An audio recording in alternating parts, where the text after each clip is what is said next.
बिहार में राजनीतिक उथल पुथल के बीच में अचानक से एक बात सामने आती है और उसको लेकर के चर्चाएं दिशा बदल देती हैं। जैसा कि आप पहले से जान रहे थे कि बिहार में सत्ता को लेकर के बहुत तरह की बातें कही जा रही थी। कहा यह जा रहा था कि नीतीश कुमार असहज महसूस कर रहे हैं। उसके बाद ये कहा जाने लगा कि कहीं ना कहीं आरजेडी ने पूरी प्लानिंग बना ली है। उसके बाद आरजेडी के लोग जो हैं वो जाकर के दिल्ली में मीटिंग करने लगे। लेकिन इन सब के बीच में जो जदयू के बीच में हो रहा था वो बातें ज़्यादा महत्वपूर्ण थी, क्योंकि जदयू लीड कर रही है एनडीए को। बिहार में तो कम से कम इतना पक्का है कि भारतीय जनता पार्टी छोटे भाई की भूमिका में है और नीतीश कुमार कम सीटों के बावजूद भी बिहार में बड़े भाई की भूमिका में है और उन्हीं की चलती भी है। लेकिन इन सब के बीच में कहा यह जाने लगा था कि नीतीश कुमार ही नहीं चाहते हैं कि अब आगे ये संबंध इस तरह से चले।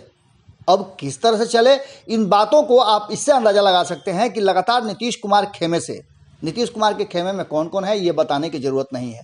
जीतन राम मांझी और उपेंद्र कुशवाहा लगातार भारतीय जनता पार्टी और भारतीय जनता पार्टी की नीतियों पर आक्रमण करने लगे।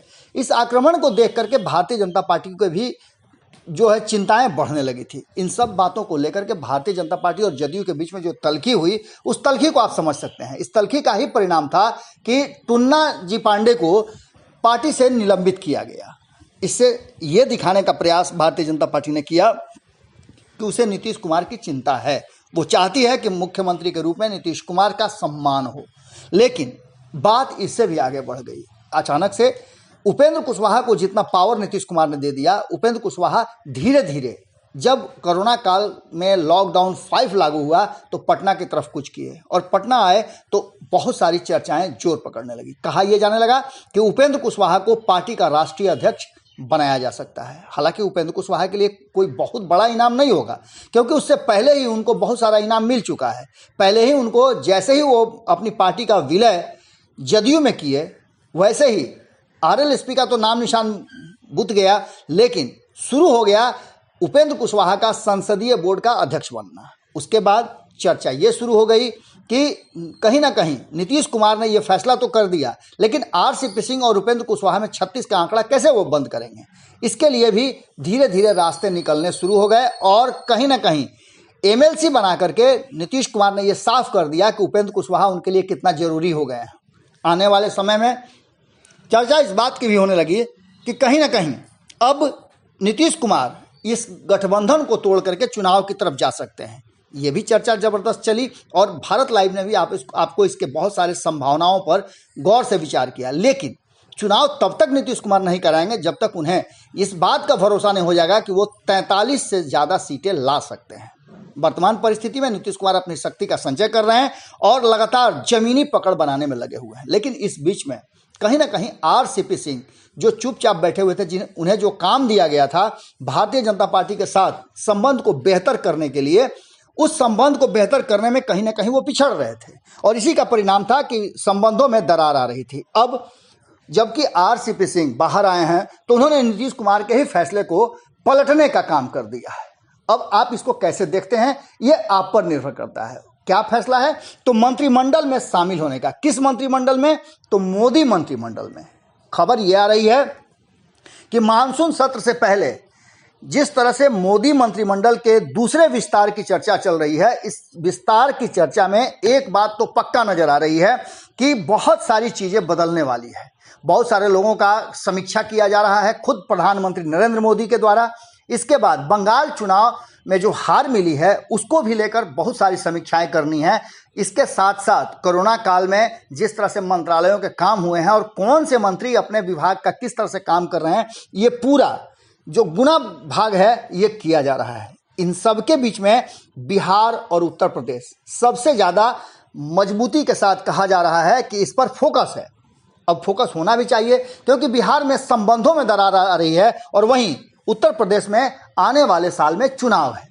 ये दोनों ही चीज़ें भारतीय जनता पार्टी के लिए बहुत ही महत्वपूर्ण है। ऐसी स्थिति में बिहार में सत्ता उसकी बनी रहे, इस पर भी भारतीय जनता पार्टी को ही पहल करनी है, क्योंकि आपको पता है कि जदयू के दोनों हाथ में लड्डू है। एक तरफ जहां आरजेडी लगातार इस बात को लेकर के कह रहा है कि सरकार कभी भी गिर सकती है और सरकार को बनाने के लिए, सरकार को पहल करने के लिए, नई सरकार नीतीश कुमार को इस्तीफा देने के लिए बार बार उनसे आग्रह किया जा रहा है।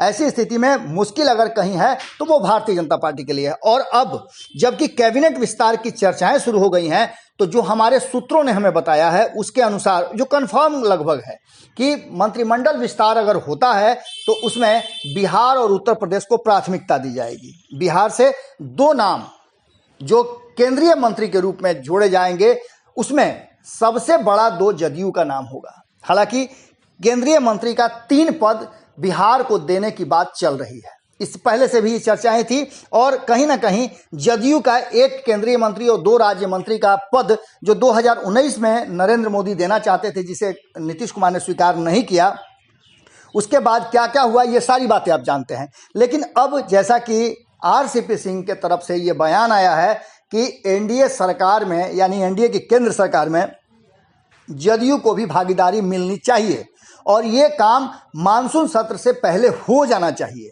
इसका मतलब आप समझ रहे हैं कि कहीं ना कहीं जो खटास बढ़ती जा रही है उसके पैचअप की तरफ आगे पैर बढ़ाया है कहीं ना कहीं आरसीपी सिंह ने। अब इन सब बातों के बीच में जो चर्चाएं हैं उसमें आरसीपी सिंह का नाम सबसे ऊपर है।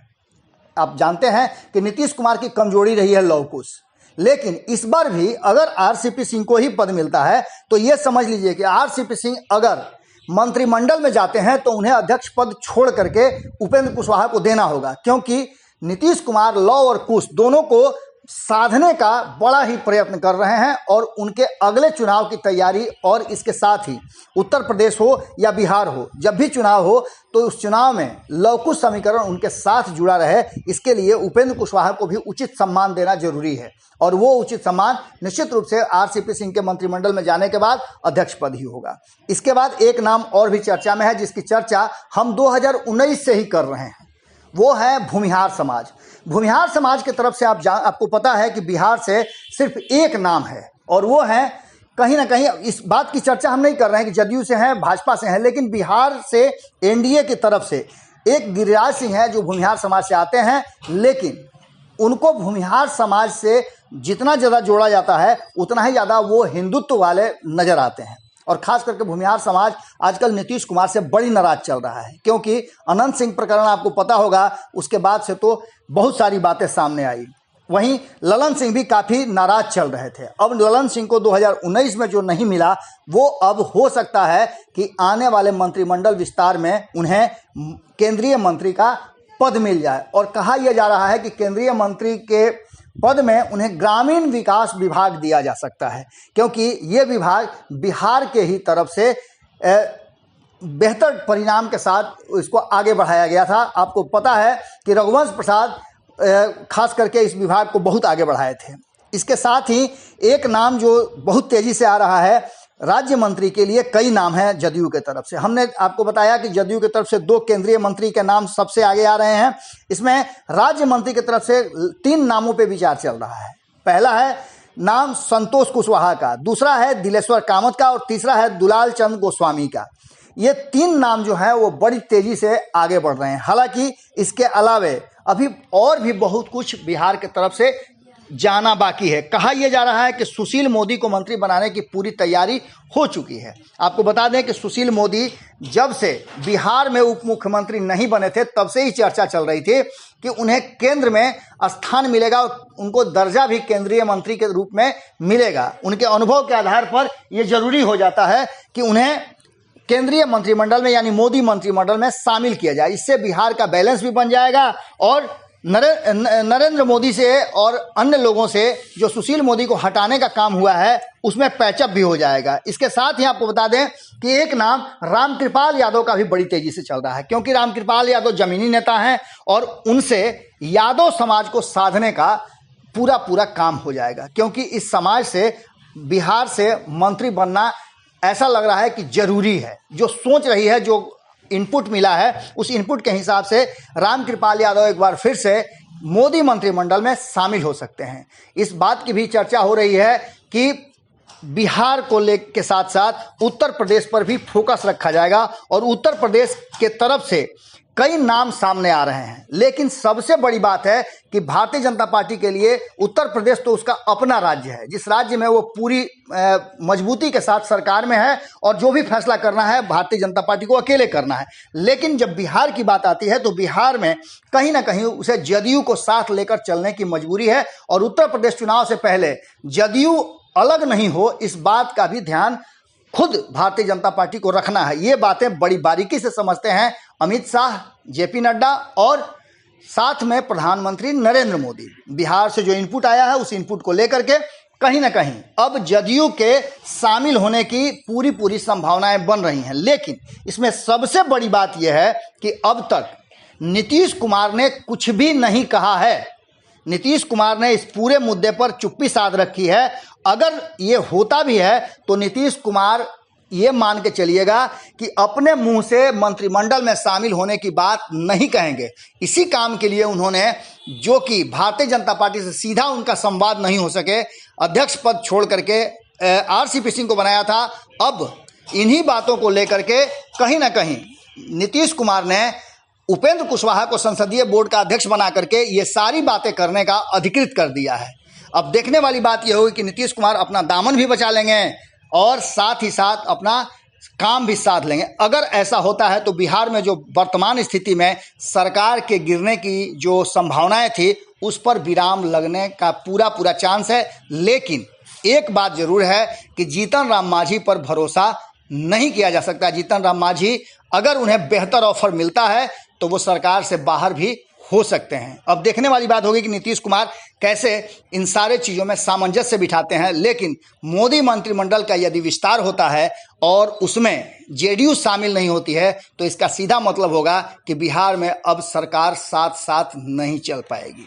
जुड़े रहिएगा भारत लाइव के साथ, खबरें लगातार जारी है। ये विश्लेषण आपको कैसा लगा जरूर बताइएगा, क्योंकि आपके कॉमेंट बहुत ज़रूरी हैं। नमस्कार।